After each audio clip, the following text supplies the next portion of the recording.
don't forget that prior year efficiency metrics, even the good ones, yards per out run is a good metric. First downs per route run, I think, is a really, really good metric as well. Successful plays per route run, explosive play rate. All those are good metrics, but don't forget that those can be impacted by the environment. When we're looking at like player team level. So you see a lot of this with guys, especially young players. I always come back to the Bears last year where just 2024, I want to basically throw out every single efficiency metric from that season because it was just such a horrible environment, like poison from a coaching level, rookie quarterback, we know the deal now with the 2024 Bears. It was a horrendous environment. Of course, also surrounding players play a big deal in that. Like, you are not going to get as many targets and yards per route run when you have a lot of guys available out there in the route. That was the Jackson Smith and Jigba story in 2023 when he was there with DK Metcalf and Tyler Lockett. He takes a step in his second season.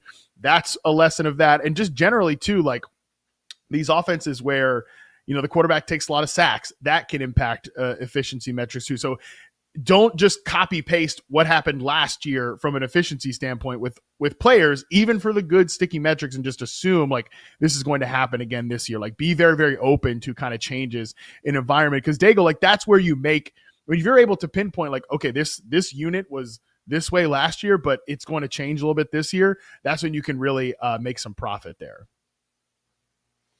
I like how you are going from the angle of profit, because I look at regression most of the time and say, and maybe this is my backwards way of profiting, is saying I actually don't want to draft this guy because of what happened last year. An example, as I just mentioned, Goff. Let's just go with that angle because of everything he had around him and Ben Johnson, that they played their first 14 games indoors. And now we're talking about missing all of that. It's a much tougher schedule. Obviously, John Morton instead of Ben Johnson calling the plays. And then the indoor schedule certainly helps, but for Jared Goff and his entire career, it's really been about him being a quarterback that craters whenever the pocket fails. A lot of players can still extend plays, and they will get worse under pressure, but Jared Goff is someone who's night and day whenever he's under pressure. For his entire career, for example, 8 yards per attempt when kept upright, 5.8 under pressure. Also, his fantasy points per dropback literally double when he's kept clean as well. So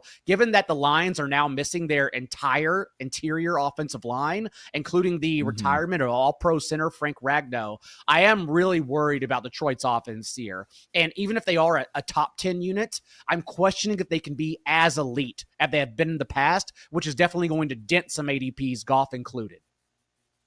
Yeah, no, it's a great point. And I think it's good to approach it both ways because same thing. I'm talking about the Bears, which in terms of like their pass catchers, first downs per route run, they ranked 31st in the NFL last year. I think some of those players are good. Some of them had bad years. I think DJ Moore played bad at an individual level. He played at a disappointing level. I think also there was just some environmental stuff there that I just highlighted. But Detroit was second. Detroit was second in terms of first downs per route run with their overall players. And like, that maybe those two, one comes up, one comes down. And obviously there's a connection there because the guy that was calling plays at one spot is now calling plays at the new spot. But yeah, this can go both directions where from a positive standpoint, things change with the environment.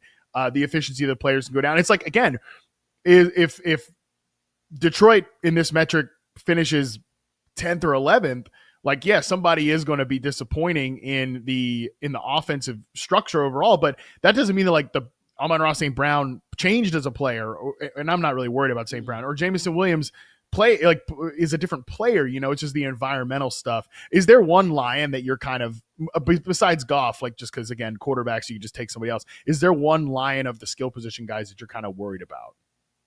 Sam LaPorta, especially at ADP. He'll be drafted as the tight end 4, tight end 5 this year. Whereas I think the gap between him and George Kittle should be much larger. Given that one, I've been saying all offseason, this is the incorrect and unprofessional way to say it, that like the tight end 4 through the tight end 26, they're all the same guy. The correct way to say it is that it's a flat tier, right? Like you should not take LaPorta because you can just wait till the end and take Tucker Kraft, Jake Ferguson, guys who have also last year both failed and succeeded in windows, because that's exactly what Sam LaPorta did as well. But I do look at it as Sam LaPorta failed at ADP expectations last year because of the emergence of Jameson Williams. That was the most routes Williamson ran in any season going back to high school. And because of that, he had his first 1,000-yard season. He earned a 17.5% target share. I don't think that target share goes away. And so now we're asking for the first time ever, if Jameson Williams continues to develop, and I believe he will, and basically what's his second NFL season, what happens to the rest of the target tree? And I think Sam LaPorta, although he will provide a sporadic ceiling, I think Sam LaPorta is the loser here. Yeah, just like I mentioned, I'm kind of putting together like hard finished rankings right now, and just after going through projections, there's definitely a dip from the top 3 to Sam LaPorta. He's kind of like ADP wise, at least in consensus ADP, is like a little bit of a no man's land between the top 3 guys and then the next tier, but he should be kind of bucketed with that next tier. I agree with you on that one. All right, we're going to toss to our first break. We come back. Oh yeah, go ahead. Quickly on the Bears, I've had a hard time discussing them all offseason because all we're really doing is crossing our fingers and saying, Ben Johnson, like, look what this guy did. I bet he could do it again. And so it's tough to talk about them, but it's going to be fun because the offense is going to be completely different. I think Ben Johnson is one of those guys that takes his players and then builds around them. And you can't do that the same way, given that Jared Goff, he said, how do we make sure this guy is not disturbed and still get explosive plays out of that? Caleb Williams, the pocket can break down. I think really what it's about is making sure that Caleb Williams delivers more efficiently underneath and takes the easy plays to not allow them to have such third and long situations to keep the chains moving. And so the offense will look different because he's going to highlight all of his players. And honestly, the easiest way to say that is he took 2 slot receivers in Colston Loveland and Luther Burden with top 40 picks. So he knows he's going to have players that he will make work. Right. And this is what I've said from the moment he was hired, that people are going to try to map like the Amon-Ra St. Brown role to this wide receiver room, or he's going to try to make Caleb Williams play like Jared Goff, but Caleb Williams can't play like Jared Goff. I don't see any of that. I mean, because like just in the receiver room, he didn't have a skill set of a guy like a Rome Odunze or a DJ Moore, frankly. Like, and the fact that they've used DJ Moore and kind of like they've apparently had him line up at running back in training camp. I think that's pretty inspired usage for a guy that, you know, I've hammered this point a lot. Like after I had a conversation with him at the Super Bowl, they were just throwing him like all of these worthless screens last year. And I keep coming back to a line that he said in that interview where I was asking him about, hey, I always thought you would be a great in-space player used in kind of similar ways like Deebo Samuel. Why have we not seen that yet? And he talked about like, well, you know, sometimes you get these plays where I'm paraphrasing, but nobody's, you know, out there like blocking for you. You're just kind of out in space. I'm like, yeah, that's what happened all last year when he's getting thrown these like screens as the farthest boundary receiver. I think we'll see these guys all be deployed in unique ways. And yeah, for a guy like Rome Odunze, there was nobody in Detroit or any of these offenses Johnson's been attached with that was like a true, and as he said, prototypical X receiver. So I